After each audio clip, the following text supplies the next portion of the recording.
आपका कृष्ण दरबार में एक बार फिर से स्वागत है। सबसे पहले आप सभी को दीपावली महापर्व की बहुत बहुत अधिक बधाइयाँ। इस बार महालक्ष्मी आपके घर में पूर्ण रूपेण स्थायी रूप से निवास करें, यह हम भगवान से प्रार्थना करते हैं। आज हम चले हैं कुछ ऐसे टॉपिक की ओर जिसकी बहुत समय से लोग बाग मांग कर रहे थे। जी हाँ, रामायण में एक लिखा है दोहा कि जहाँ सुमति तहाँ संपत्ति नाना और जहाँ कुमति तहाँ विपत्ति निदाना। इस एक लाइन में आप यदि देखें तो ऐसी अनेक रामायणों लिख जाएगी। रामायण का एक एक वर्ड अमर है और एक एक वर्ड का माने कहना चाहिए उसका पूर्ण उच्चारण करके निकाला जाए तो हम पूर्ण कभी अर्थ नहीं निकाल पाएंगे। तुलसीदास जी महाराज ने बहुत अच्छे से इस बात को लिखा है, लेकिन इसको समझने की कोशिश है। आदमी जनरल में कह डालता है यह बात। देखिए, जहां सुमति मतलब जहां पर एक मत वाले व्यक्ति रहते हैं वहां ही श्री मतलब माता लक्ष्मी स्वयं नारायण के साथ विराजमान रहती हैं। और जहां श्री लक्ष्मी रहेंगी वहां रिद्धि सिद्धि गणेश जी भी रहेंगे और गणेश जी के साथ माता सरस्वती का भी आगमन होता है। तो साथ में जब यह जोड़ियां बनती हैं तो उस घर में सुख समृद्धि होती हैं। इसलिए पूर्व समय में लोग राजा महाराजाओं के महलों में पूर्ण सुख वह उठाते थे और आज भी कई लोग राजा महाराजाओं की तरह जीते हैं जिस घर में सुमति होती है। और जहाँ कुमति होती है आपने देखा है कि वहाँ लोग बाग ना ढंग से खा पाते हैं, ना पी पाते हैं, ना सो पाते हैं। 24 घंटे कलह कलह कलह भरी रहती है। तो इनका क्या उपाय है? हम बहुत से उपाय करते हैं, कोशिश करते हैं कि उपाय करें, वो करते हैं, लेकिन कभी कभी हम सक्सेस नहीं होते क्योंकि अक्सर आदमी एक गलती करता है। मान लो किसी ने, महापुरुष ने, किसी विद्वान ने, किसी पंडित जी ने, किसी गुरु ने आपको कोई उपाय बताया तो हमने क्या सोचते हैं कि हमने उपाय कर लिया, बस हो गया। लेकिन एक महत्वपूर्ण चीज़ आप सब भूल जाते हैं। यह कोई सिरदर्द नहीं है कि हमने सिरदर्द की एक गोली खाई, 15 मिनट बाद मुझे रिलीफ हो गया। कोई भी देवी देवताओं का जिनका हम उपाय करते हैं तो देवी देवता यह समझते हैं कि यह केवल स्वार्थ के कारण मेरी उपासना कर रहा है, तो वह परखते हैं 90 दिन तक, मतलब 3 महीने। और स्वाभाविक बात है, देवताओं की क्या, हम इंसानों की भी है। कोई भी एक अन्य व्यक्ति आता है आपके पास, आपसे नया जुड़ता है, तो आप एकदम उसको अपनी किचन में बैठ के भोजन नहीं करा देते। हर एक व्यक्ति को कभी आप दहलीज के अंदर एकदम नहीं आने देते। आप बाहर पूछते हैं आप कौन है, क्या है, कैसा है, क्या एकदम विश्वास कर लेते हैं? नहीं ना। पहले हम उसको परखते हैं और मिलते मिलते उसके स्वभाव को, उसकी प्रक्रियाओं को जानते जानते एक समय बाद यह होता है कि हम अपने घर में पहले उसको जलपान कराते हैं, फिर भोजन का आग्रह करते हैं और जब वह हम में घुल मिल जाता है, हम उसको पूर्ण रूपेण जान लेते हैं कि नहीं, यह व्यक्ति हमारे घर की दहलीज के अंदर आने लायक है, तो हम उसको अपनी किचन में भी बुला लेते हैं। यही देवी देवताओं के साथ होती है। हम लोग कोई उपाय करते हैं, सोचते हैं बस एक बार कर दिया और देवी देवता प्रसन्न हो गए। नहीं, कोई भी उपाय जब तक आप 90 दिन मतलब 3 महीने नहीं करते तब तक आप उसका पूर्ण लाभ नहीं उठा सकते। हमारे आयुर्वेद में भी है, यदि हम किसी औषधि को लेते हैं तो वो 90 दिन तक यदि बराबर ली जाए नियम से, तब वह किसी रोग को जड़ से मिटाती है। ऐसे ही हमारे यहाँ है। तो कुछ उपाय आज हम आपके लिए लेकर आए हैं, लेकिन उनको निरंतर करिएगा। रिजल्ट आपको फर्स्ट डे से मिलना चालू हो जाएगा। फर्स्ट डे से मतलब सबसे पहले आपको स्वयं को आत्म शांति मिलना चालू होगी, आपके घरों में आत्म शांति चालू होगी। जादू नहीं होगा लेकिन होगा, जादू नहीं होगा लेकिन एक दिन जादू होगा, यह आप खुद देखेंगे, अनुभव करेंगे। लेकिन इसको कुछ समय लगातार करना है। यदि आप चाहते हैं कि आपके घर में घर कलह ना हो, आपके यहाँ क्लेश ना हो, क्रोध का वातावरण ना हो, अत्यधिक क्रोधी बच्चे से लेकर बड़े बुजुर्ग तक 24 घंटा चिड़चिड़ाते रहते हो, क्रोध करते रहते हो, तो इनके क्रोध से कैसे शांति हो हमारी, और आपसी रंजिश खत्म हो जाए, एक दूसरे से जलन, एक दूसरे से द्वेष भावना खत्म हो जाए, तो क्या करना चाहिए? तो सबसे पहले आप क्या करें? भोजन। हमारे यहाँ जो भोजन बनता है, भोजन किस तरीके से बनाया जा रहा है डिपेंड उस पर करता है। यदि मान लो वही भोजन पूर्ण मन से बनाया जाए और घर में कोई मसाला ना हो, तो अकेले जीरे से बघार लगाई हुई फ्राई की हुई सब्जी दाल भी अति टेस्टी लगती है। और सारे मसाले डालने के बाद भी वह द्वेष और क्रोध में बनाया जाए तो वह भोजन क्या होगा? वह भोजन दूषित हो जाएगा, उसमें पॉइजन हो जाएगी जो आदमी के दिमागों पर असर करेगी। इसलिए एक कहावत आपने सुनी होगी, जैसा खाओगे अन्न वैसा होगा मन। इसलिए सबसे पहले आपको किचन को सुधारना है, अन्न को सुधारना है। भोजन बनाएं तो सबसे पहले आप श्री गणेश जी का ध्यान करके, हर महिला को करना चाहिए जब वह किचन में पहुंचती है। हमने पिछली बार कहा था किचन नहीं, रसोई बनाइए, उसको रसोई घर कहिए, किचन कहना बंद कर दीजिए। किचन में तो किचकिच होती रहेगी, तो आपको रसोई घर में पहुंचना है और सबसे पहले भगवान श्री गणेश का ध्यान करें, माता अन्नपूर्णा का ध्यान करें, और उसके बाद आप जो भी बनाएंगे आप खुद कहेंगे कि लोग उंगली चाटते रह गए। कोई भी चीज़ बनाएं, चाहे मसाले की हो चाहे बिना मसाले की हो, प्रैक्टिकल करके देखिएगा।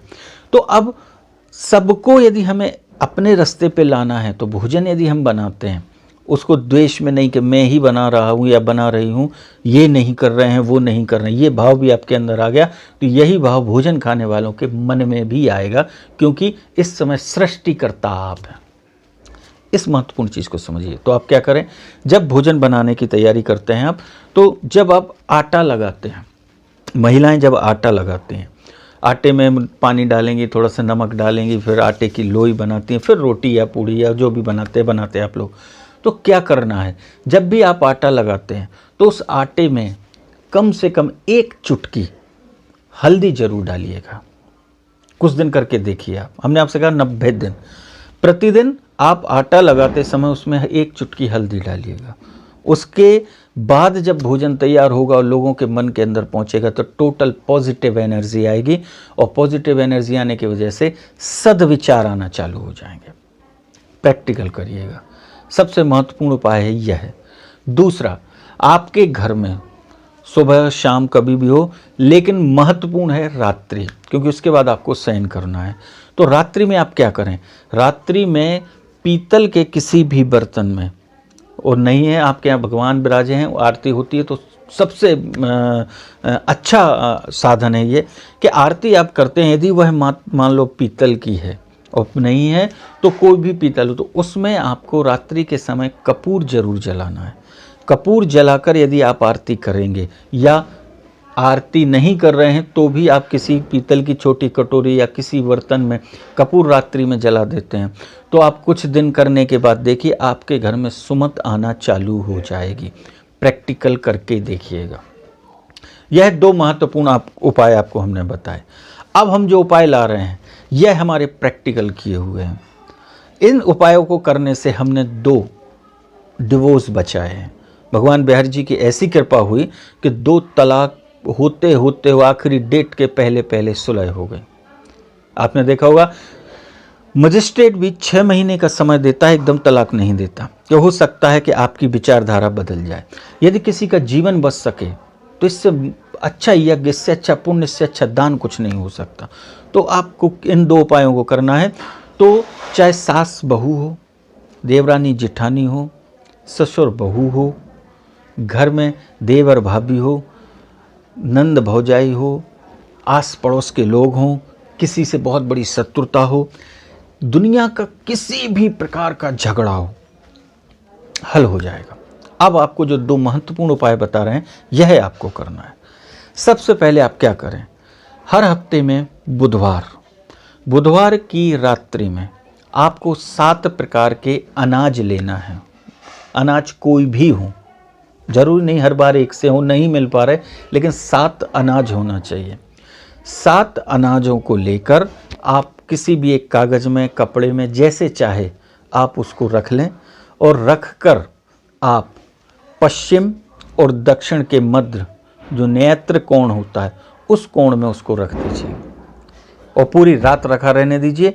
और सुबह उठते ही उसको उठाइए, जो आपने 7 अनाज रखे हैं एक कागज़ या उसमें, और उसको उठा के आप बाहर छत पे या कहीं ऐसी जगह डाल दें जहाँ पर पशु पक्षी आके खा सकें। तो जब वो आके खाएंगे तो आपके घर से नेगेटिव एनर्जी निकल जाएगी, द्वेष कलह निकल जाएगा। करके देखिएगा। अब हम इसके बाद एक बहुत महत्वपूर्ण उपाय पे चल रहे हैं, उस उपाय को आपको जरूर करना है। यदि घर में ऐसी स्थिति है कि जो आपसे एक दूसरे की शक्ल भी नहीं देख रहा है, घर में हो, बाहर हो, आस पड़ोस में हो, कोई कितना ही बड़ा शत्रु क्यों ना हो, आप इस उपाय को करके देखिएगा। आपको 13 दिन के अंदर इसके रिजल्ट मिलेंगे। और यह उपाय मात्र 13 दिन करना है। वैसे 15 दिन करें तो एक पखवाड़ा हो जाए, तो 15 दिन में तो आपको रिजल्ट मिल ही जाएंगे। आपको करना क्या, शहद लेना है, किसी एक बर्तन में, शीशी में, कोई भी ऐसा वो ले लीजिए, उसमें आप शहद ले लीजिए, ओरिजिनल शहद हो। और शहद में आप पहले से तैयारी कर लें, कुछ गुलाब की पंखुड़ियाँ पहले से रख लें। जब वो सूख जाएं, थोड़ी कड़क हो जाएं, तो उनको लेके आपको रखना है। और जिस दिन उपाय करना है, जैसे मुख्य 2 दिन है उस उपाय को करने के, एक रविवार, दूसरा बुधवार, इन 2 दिन आपको रात्रि के समय करना है यह उपाय। तो एक चाहे आप शीशी ले लें, उसमें आपको शहद लेना है। उस शहद में को थोड़ी खाली कर लेना, क्योंकि उसमें हम शक्कर मिलाएंगे। शक्कर मिक्स करने के बाद फिर मात्र, मान लो किसी का तलाक होने वाला है, तो 2 पंखुड़ियाँ लें, लड़की वाला या लड़का वाला, दोनों कर सकते हैं, दोनों में से कोई भी एक भी करे तो चलेगा।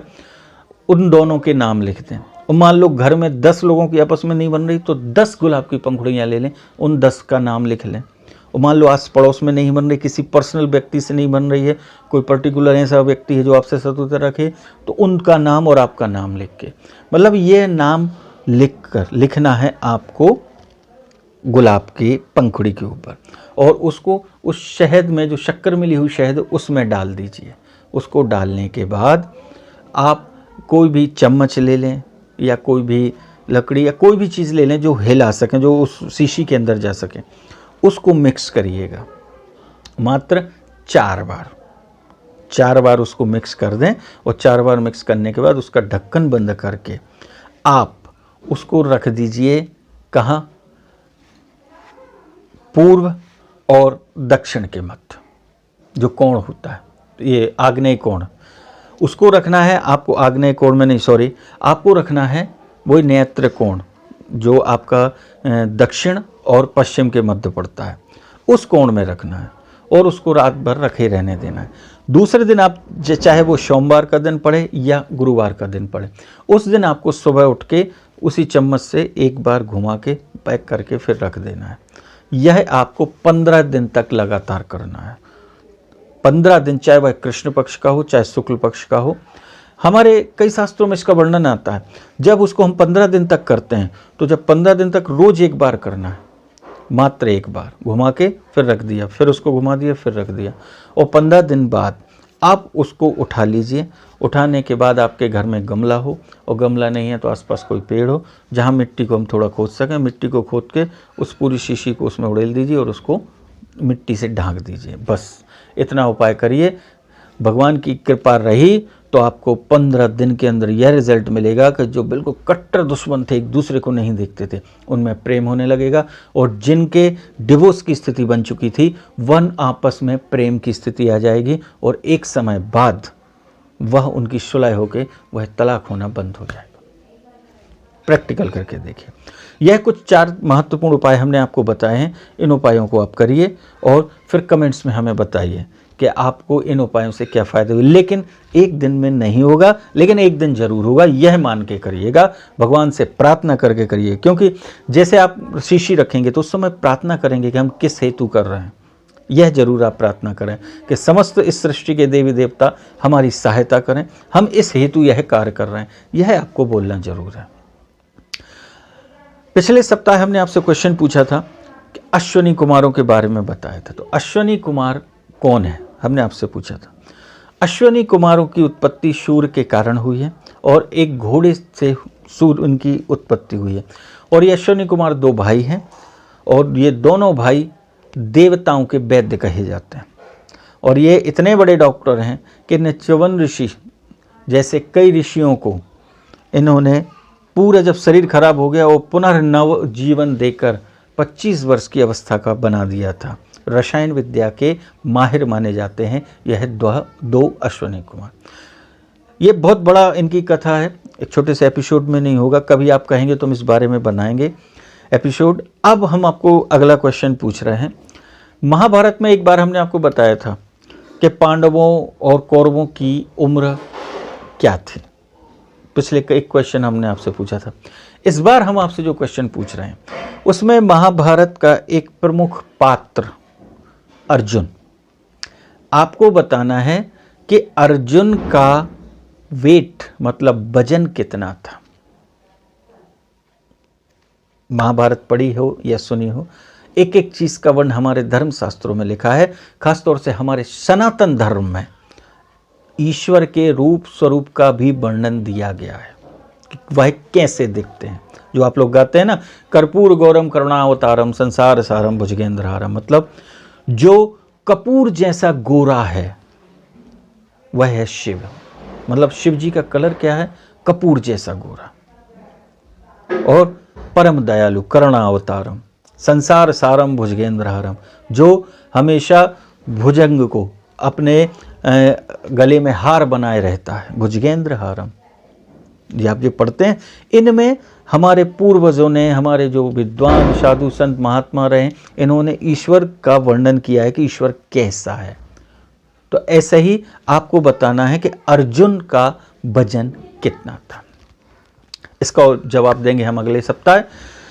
आशा करता हूं आपको आज का एपिसोड पसंद आए और जो उपाय बताए वो करके देखिए और 4 लोगों तक यह पहुंचाइए जिससे सबका भला हो सके। क्योंकि आपके द्वारा भेजा गया यह वीडियो यदि किसी की ज़िंदगी बचाता है, किसी के परिवार में सुमत लाता है, तो ये एक बहुत बड़े यज्ञ और एक बहुत बड़े यज्ञ का फल, मतलब बहुत बड़ा पुण्य आप अपने ऊपर लाएंगे। आशा करता हूँ आज का ये एपिसोड पसंद आएगा। भगवान श्री कृष्ण आपकी सारी मनोकामना पूरी करें, आपके घर में सुख समृद्धि का स्थायी निवास हो, रोग दोग सारे दूर हों, द्वेष सारे खत्म हो, आपसी प्रेम हो, इसी आशा सहित अब आप हमें आज्ञा दीजिए। जय श्री कृष्ण।